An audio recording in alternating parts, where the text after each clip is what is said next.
Hey, what's up? Welcome back to the channel. This is Bucket Ponds, and my name is Terry. It's nice to meet you. I do all kinds of aquarium projects. In fact, I do a new video every Friday. So today we are going to be building a paludarium. This is going to be a 50-50 land and water paludarium. That's right. We're going to be using all of the methods and all the things we've learned from our previous builds, and we're going to apply it to this new project, and I'm going to show you something that you've never seen before. Now, if you've been with the channel for a while, you may remember some of my very old videos. Our very first paludarium build. The video was very low quality, and I had no idea what I was doing. So it has since been deleted. I actually have that paludarium right here, going on 3 years now.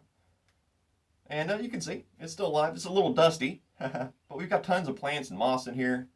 Lots of pets, all sorts of stuff. And it's totally sealed up. This is technically an ecosphere. But I just wasn't happy with the way that it came out. So let's begin, and let's jump right into the build. I'll be using some pre-cut mimosa sticks here. This is from my rain tree, the very same rain tree growing near my ponds. And I'm going to put this in here. I'm going to wedge them down in there as a sort of dam to separate the land and the water. Now this has the added benefit of adding the driftwood element that I've been looking for in my tanks. I have used mimosa sticks before, and they don't appear to be toxic or cause any problems, but they will swell a bit, and that's okay. They're wedged in there pretty nicely. You can see we have basically a retaining wall here. And now we're going to add some stone. This is a mixture of lava rock and pond pebbles, and I'm going to use this to build up the land portion. So the retaining wall does not need to be airtight or watertight. It's not meant to stop the water from flowing back and forth. It's merely meant to help me build up the shelf for the land portion and to stop it from collapsing into the water. But there's the basics of our build. And now we're going to add some soil. It might look a little rough. That's okay. You can see the basics of my design here. And now I'm going to add some sand. I'm going to cap that soil with a little bit of sand. And I'm going to throw a little sand down here as well. Primarily meant to cap the soil and stop it from floating off into the water portion. Some of that will still happen, but that's okay. It's okay, we're not too worried about it.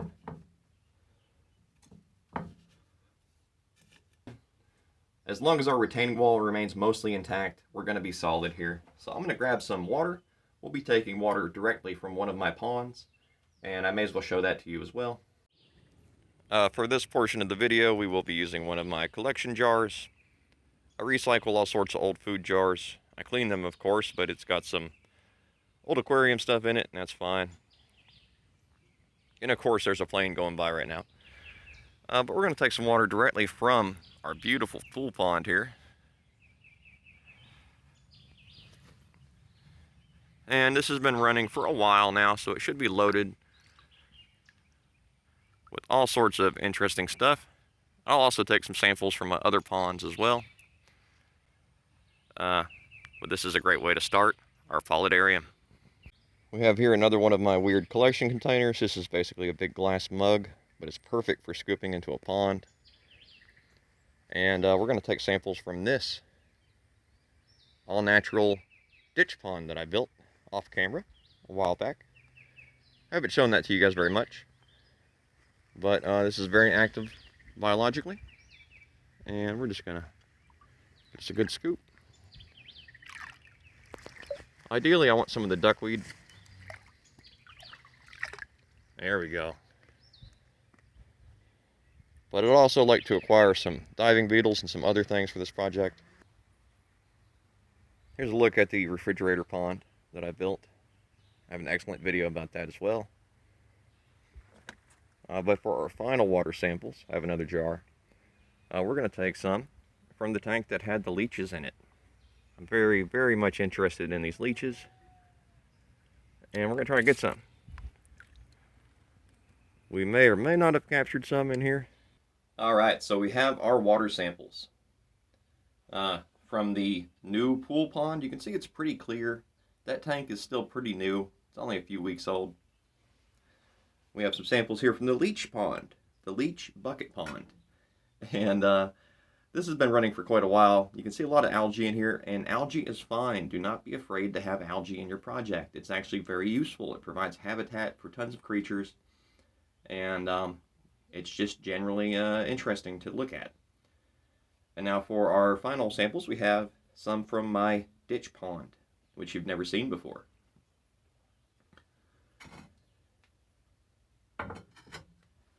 Alright, so from our ditch pond, we have a ton of life in here, lots of ostracods, and there's actually a giant dragonfly larva in here that we're going to have to get him out of the situation somehow.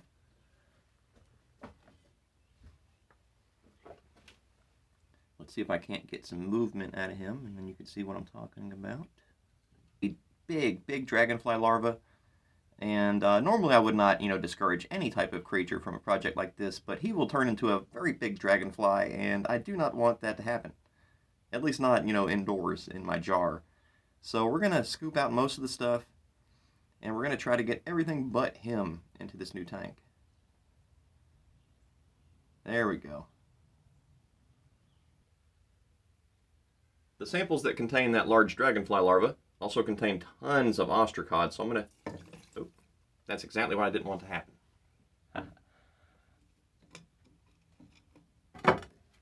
There we go. We've got everything but our dragonfly larva.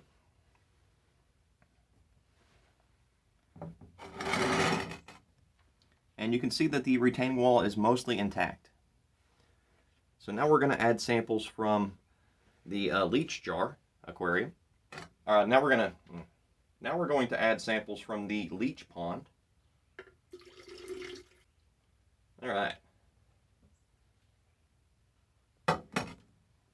There we go. Difficult. Now, I did not anticipate the retaining wall floating like this, but we're going to run with it. We're just going to go with it.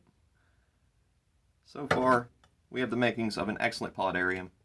Now, there is a chance that we got some flying insect larvae in here, as well as some mosquito larvae and things like that, and of course the leeches, which I really hope we got some leeches.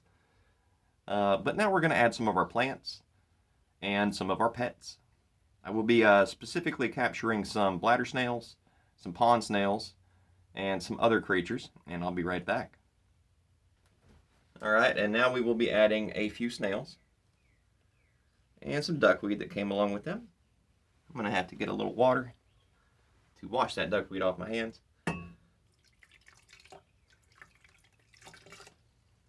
Yeah, I'm going to add a little bit more sand to this project.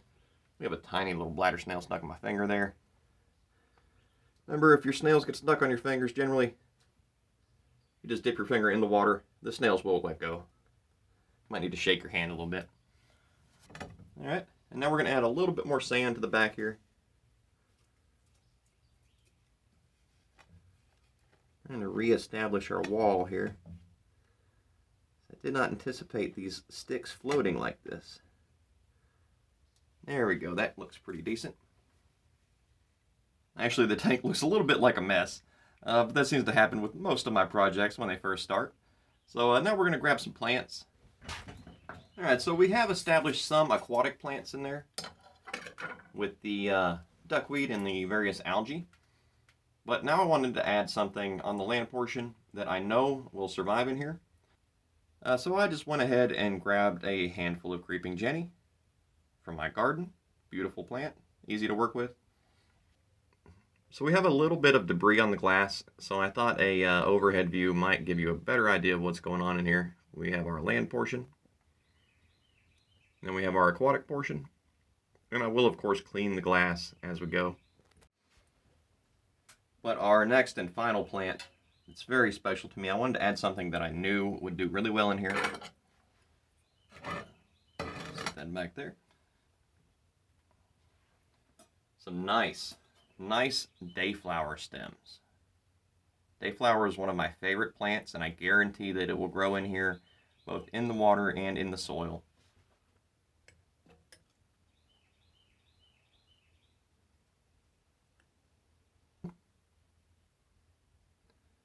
And it looks like our retaining wall has mostly failed, but you know what, at this point, I'm okay with that. We have a land portion, a water portion, and that's a paludarium. Alright, so there is another view from on high, from the mouth of the jar, and it looks pretty good in there. It's a little messy, but that always happens with my projects. I'm going to take it outside in the sunlight and we can get a better look at the tank itself. Alright guys, there we go. It's a little dark in there and a little messy, but the tank looks good and I am pretty happy with it. We have a strong land portion. We have a nice aquatic portion with tons of duckweed to start with, and I think it's going to be really nice. Alright, so there's the aquatic portion. I'm aware that it's still pretty messy inside, and that's okay. The tank will find some kind of order in time. I'm just happy that we have our land and water portion established. And yeah, I'm curious to see how it develops in time.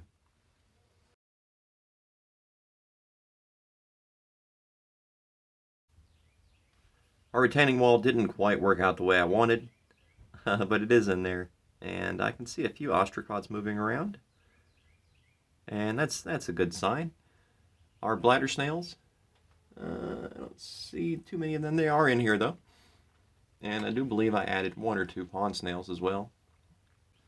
If you keep bladder snails, you know that they will occasionally venture out of the water and up on the surface. They'll even climb out of the jar occasionally. So giving them a land portion to explore should be pretty interesting. And I do believe it will encourage them to do well. I've never really given them a strong portion of land before, and I'm curious to see if we'll get some shots of them coming out in time and exploring things. They are aquatic, but they will venture out of the water occasionally, I believe to find mates or to search for food. Yeah, I am pretty disappointed in the retaining wall. It didn't quite work out the way I wanted. But next time we do one of these tanks, we're going to have more experience and we'll be more prepared. We'll cut our sticks a little larger and help them wedge into the tank a little better. We might even glue them together or something like that. Alright, so I've grabbed the macro lens to give you an idea of some of the life that we've seeded in here. That little jiggling thing there appears to be a case-carrying worm, which we haven't seen them in quite a while, so I'm pretty happy, pretty thrilled about that. They are interesting creatures. And let's see if we can't get a better angle on him. There you go. Yep, that's a case-carrying worm. That's really cool. I haven't seen them in, 2 years now. I thought we lost him. But he may have come in from some of the outside samples, some of the outdoor samples that we took. There is an ostracod buzzing around with some duckweed floating up. And yes, we're pretty well set with this tank. We have case-carrying worms in our new Paludarium. If you've never seen a case-carrying worm, then you're in for a bit of a treat. You see that little thing sticking out of the case? That little, like, weird appendage?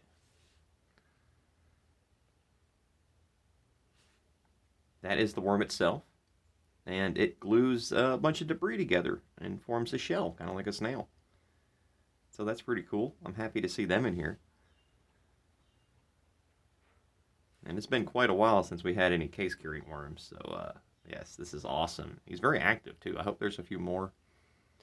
In my experience, when you catch like one of something like this, you tend to catch quite a few. So yeah, I'm pretty happy about that. But they can breed by division. He can actually split a new worm off of him. Excuse me. It can actually split a new worm off of itself and give it a little bit of its case that it carries, and then they'll become, there'll be 2 worms, and they'll go from there. They're capable of asexual reproduction, and I just love them to death. I really thought these were lost. We used to have so many of them, and then the tank crashed that they lived in, and yeah. But I'm a happy guy to see them back. We have something else jiggling around up there a little bit higher. But there's the main star of the show that I wanted to show you guys. Beautiful, beautiful bladder snail. Very healthy. He's diving right in there. He's going to tear it up, check it out, look for some food. maybe try to find a mate, and start laying some eggs. They are very active breeders once they, get settled. Sometimes transferring adults to new tanks like this can shock them and even kill them, but these guys are doing really well. And there's another shot. They're already starting to meet up, and this is great.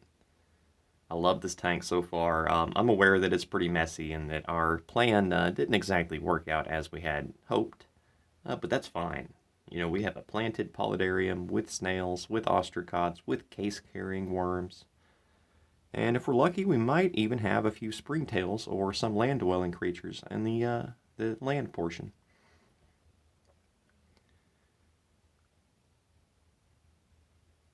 Now, like I said, the retaining wall was never meant to separate the water from the land. I actually want that soil to be very wet and very moist. I want those plants to get plenty of water, and I want this tank to thrive. There's another snail in the background closer to the surface here. And some more small creatures. I believe those are ostracods. Odds are we have some paramecium in here as well. And I just saw a copepod swim by. Wow, we have a lot of movement in here. Yep, there's a copepod. That little dart thing right there.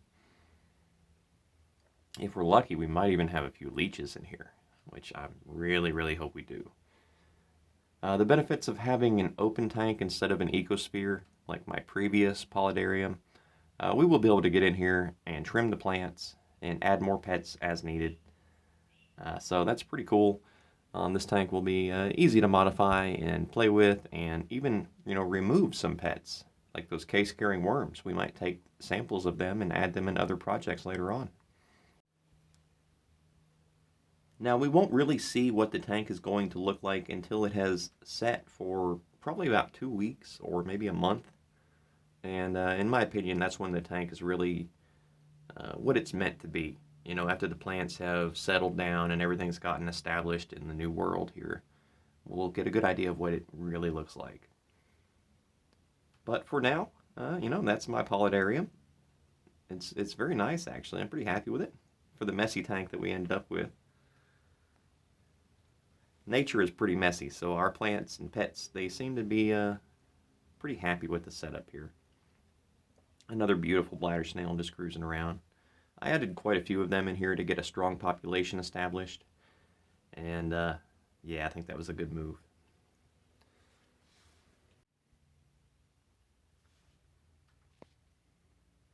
So that's about it for the new tank, guys. I do want to do updates on the other jars that we've set up. I want to do updates on this tank as well. So I think we're going to start a process of doing an update and then doing a build video. Every Friday I'll do a build, and then I'll do an update the next Friday. I would love to do videos every day like I used to, but I just don't have the time, and work takes up a lot of my energy. But I do have donation links in the channel now.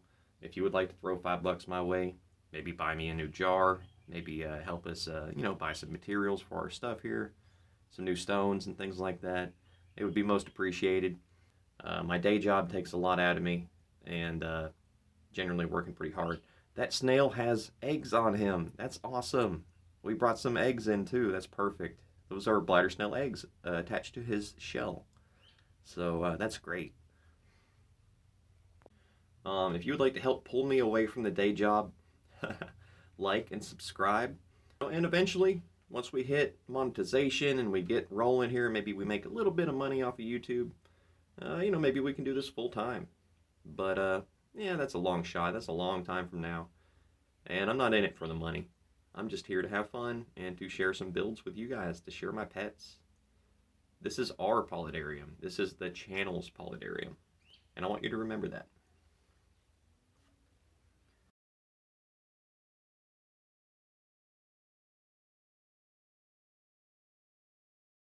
So there she is, our new paludarium. I'm aware it's pretty dark on this side. That's because that's where our soil and sand is. And then we have our nice translucent water here, full of creatures. Hopefully we got some springtails and things in here as well. But we'll take whatever we can get. My lighting is a bit harsh, but I had to make sure that you guys could see in there. So for the final time, this is Bucket Ponds. My name is Terry. Please like and subscribe. Check out the channel for more. Check the description for interesting links. And have a great day, guys. Let's all have fun. Let's enjoy this hobby. And, let's make the world a little bit greener. So happy aquariums, and I'll see you later.